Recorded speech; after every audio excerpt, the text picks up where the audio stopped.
बोलिए श्याम रामचंद्र की जय, पवन पुत्र हनुमान की जय, श्री अम्बे मात की जय, श्री विष्णु भगवान की जय, श्री शिव शंकर भगवान की जय, श्री सतगुरु महाराज की जय। हर हर महादेव।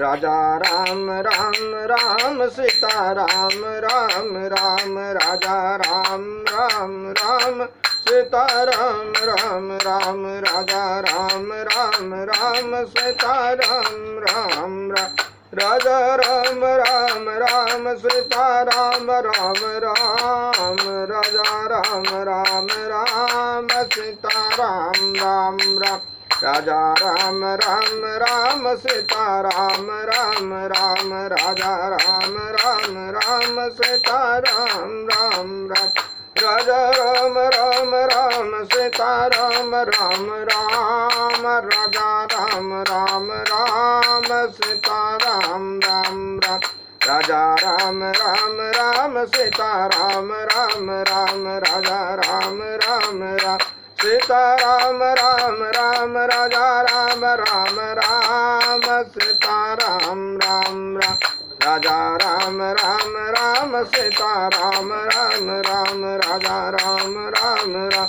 सीता राम राम राम, राजा राम राम राम सीता राम राम राम। श्याम रामचंद्र की जय, पवन पुत्र हनुमान की जय, श्री अम्बे मात की जय, श्री सतगुरु महाराज की जय। हर हर महादेव। श्री राम जय राम जय जय राम, श्री राम जय राम जय जय राम। भगवान शंकर के आशीर्वाद से, प्रभु श्री राम जी के कृपा से, देवी माँ के आशीर्वाद से, सदगुरु के कृपा से श्री भक्तमाल कथा भाग 69 69 श्री शत्रुपा जी की कथा आप लोग संक्षिप्त सुनिए। आगे आप लोगों ने श्री सूत जी और महाशाल सौनक जी श्री प्रचेतागढ़ के बारे में आप लोगों ने सुना था। अब आगे आप लोग श्री शत्रुपा जी की कथा संक्षिप्त कथा सुनिए। श्री शत्रुपा जी मानव सर्ग की आदि माता है, श्याम रामचंद्र की जय। ये स्वयंभू मणि की पत्नी थी। मनु और शत्रुपा से ही मानव सृष्टि का आरंभ हुआ। श्रुति भी कहती है ततो मनुष्यायजन्त्यांत। मनु और शत्रुपा दोनों ही ब्रह्मा जी के शरीर से उत्पन्न हुए हैं। दक्षिण भाग से मनु और वाम भाग से शत्रुपा का प्रादुर्भाव हुआ है। बृहदारण्यक उपनिषद में बताया गया है केवल मनुष्य ही नहीं, सैकड़ों प्रकार के पशु भी इन्हीं दोनों की संतान है। श्याम रामचंद्र की जय। शत्रुपा इच्छानुसार रूप धारण करने वाली तथा संकोचशील स्त्री थी। अतः प्रथम समागम के अवसर पर इन्होंने सैकड़ों रूप धारण करके अपने को मनु की दृष्टि से छिपाने का प्रयत्न किया, किंतु उन सभी रूपों में मनु ने उन्हें पहचाना और वैसे ही रूप धारण करके उन्हें भेंट की। इस प्रकार सैकड़ों रूप धारण करने के कारण ही संभवतः उनका नाम शतरूपा हो गया। श्याम रामचंद्र की जय। जिन जिन पशुओं के रूप में इन्होंने धारण किए उन सभी के रूप में एक एक संतान छोड़ दी। मानवीय सृष्टि का आदि स्रोत मनु से ही आरंभ हुआ। उन्हीं के नाम पर संसार के नर और नारी मानव कहलाते हैं। श्याम रामचंद्र की जय। स्वयंभू मनु ब्रह्मवर्त के राजा थे। सब प्रकार की संपदाओं से युक्त वैश्मती नगरी उनकी राजधानी थी, जहाँ पृथ्वी को रसातल से ले आने के पश्चात शरीर कांपते समय श्री 12 भगवान के रोम झड़कर गिरे थे। वे रोम ही निरंतर हरे भरे रहने वाले कुश और काश हुए, जिनके द्वारा मुनिजन यज्ञ में बिगड़ डालने वाले दैत्यों का तिरस्कार करके भगवान यज्ञ पुरुष की आराधना करते हैं। श्याम रामचंद्र की जय। ब्रह्मर्षि कहते हैं कुशों को उनकी अधिकता होने के कारण ही मुनि की वह नगरी बहिष्मतीपुरी के नाम से प्रसिद्ध हुई सियावर रामचंद्र की जय। उसी पुरी में महारानी शत्रुपा के साथ मनु जी निवास करते थे। प्रतिदिन प्रेम पूर्वक हृदय से भगवान की कथाएं सुनना उनका नित्य का नियम था। सियावर रामचंद्र की जय। वे दोनों दंपति भली भांति धर्म का अनुष्ठान करते थे। आज भी वेद उनकी मर्यादा का गान करते हैं। मनु और शत्रुपा के 2 पुत्र और 3 कन्याएं हुई। पुत्रों के नाम उत्तानपाद और प्रियव्रत थे और कन्याएं अकुति, प्रस्तुति तथा देहूति के नाम से प्रसिद्ध हुई थी। सियावर रामचंद्र की जय। प्रसिद्ध भगवत भक्त ध्रुव राजा उत्तानपाद के ही पुत्र थे। राजा प्रियव्रत ने इस पृथ्वी को 7 भागों में विभक्त किया था। कन्याओं से अकुति रुचि प्रजापति को ब्याही गई थी। प्रस्तुति दक्ष प्रजापति की पत्नी थी और देहूति का विवाह महर्षि कर्दम से हुआ था। देहूति के ही गर्भ से सांख्य शास्त्र के प्रणेता भगवत स्वरूप महर्षि कपिल का अवतार हुआ था। महाराज मनु ने बहुत समय तक राज्य किया और सब प्रकार से प्रजा पालन एवं शास्त्र मर्यादा की रक्षा रूप भगवान की आज्ञा का पालन किया। सियावर रामचंद्र की जय। घर में रहकर राज्य भोगते भोगते चौथापन आ गया, परंतु विषयों से वैराग्य नहीं हुआ।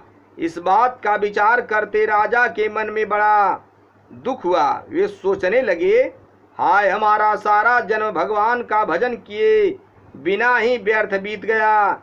तब मुनि जी अपने पुत्र को जबरदस्ती राज्य पर बिठाया और स्वयं रानी शत्रुपा को साथ ले वन को प्रस्थान किया।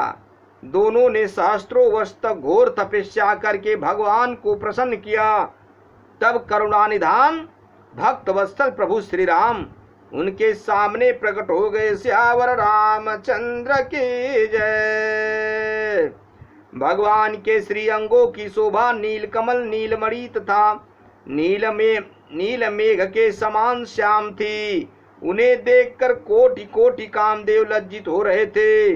मुख पर शरद पूर्णिमा के चंद्रमा की शोभा भी हंस रही थी। मनोहर कपोल, सुंदर ढोड़ी और शंख के सदृश ग्रीव थे। लाल लाल होठ, स्वच्छंद दंत पक्ति, सुंदर नासिका तथा चंद्र रश्मियों की तिरस्कृत करने वाली हंसी सुशोभित थी। नेत्रों की छवि नव विकसित कमल के श्याम सुंदर थी। मनोहारिणी चितवन जी को बहुत प्यारी लगती थी। सुंदर भवें ललाट पर प्रकाशमान तिलक, कानों में मकराकृत कुंडल, मस्तक पर किरीट, कारी कारी घुरालियल के वृक्ष स्थल में श्रीवत्स और बनमाला, गले में पदक और हार तथा अन्य अंगों में भी मणिमय आभूषण शोभा पा रहे थे। सियावर रामचंद्र की जय। सिंह सी गर्दन, सुंदर यज्ञोपवीत हाथी की सूंड के समान मनोहर भुजदंड, कमर में तरकस और हाथों में बाण एवं धनुष। गर्दन सुंदर यज्ञोपवीत हाथी के सूंड के समान मनोहर भुजदंड, कमर में तरकस और हाथों में बाण एवं धनुष सुशोभित थे। पीतांबर की छवि बिजली को लजा रही थी। उदर पर त्रिलावली की रेखा देखने ही योग्य थी। नाभि ऐसी लगती थी मानो यमुना जी में भंवर उठी हो। चरण कमलों की शोभा अवर्णनीय थी। श्री रघुनाथ जी के वाम भाग में उन्हीं के समान शोभा की निधि आदि शक्ति श्री सीता जी शोभा पा रही थी। सियावर रामचंद्र की जय। युगल सरकार की यही मनोहर झांकी देखकर मनु और शत्रुपा की पलकें स्थिर हो गई। वे एकटक दृष्टि से उनकी रूप माधुरी का पान कर रहे थे। देखते देखते मन अघाता नहीं था। दोनों दंपति आनंदी मगन हो गए।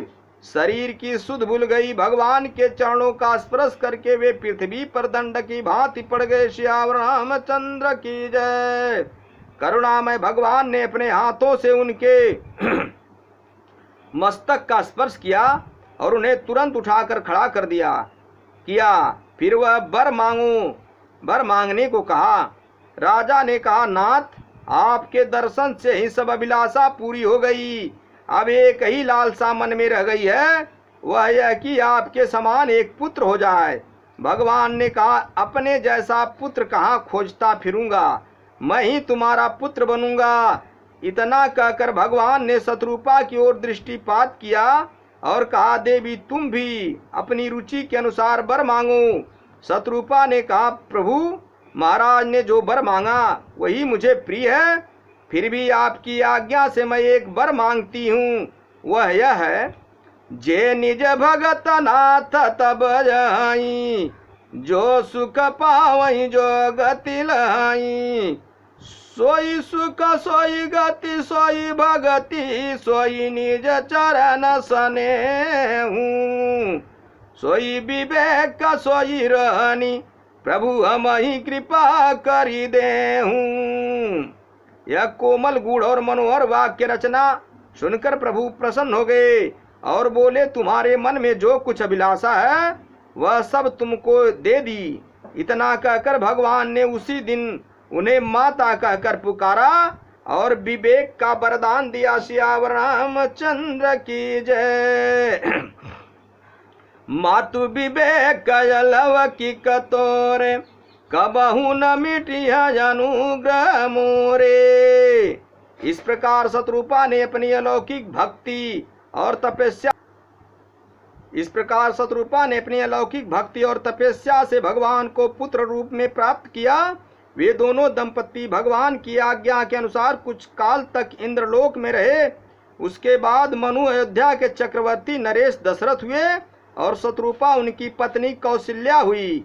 श्री रघुनाथ जी ने इनके पुत्र रूप में प्रकट होकर इनको तो अनुग्रहित किया ही साथ अपनी पवित्र लीलाओं की स्मृति छोड़ दी, जिनका गायन स्मरण और कीर्तन करके जगत के असंख्य मनुष्य परम पद की प्राप्ति करते रहेंगे। सियावर रामचंद्र की जय।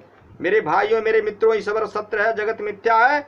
बड़े भाग्य मानुष तन पावा, सुर दुर्लभ संतन ग्रंथन गावा। ये मनुष्य का शरीर साक्षात मोक्ष का दरवाजा है, बड़े भाग्य से मिला है। से पाकर व्यर्थ न करे, कहीं भी कैसे भी हरि भजन करें, अपने जीवन का कल्याण करें। सियावर रामचंद्र की जय।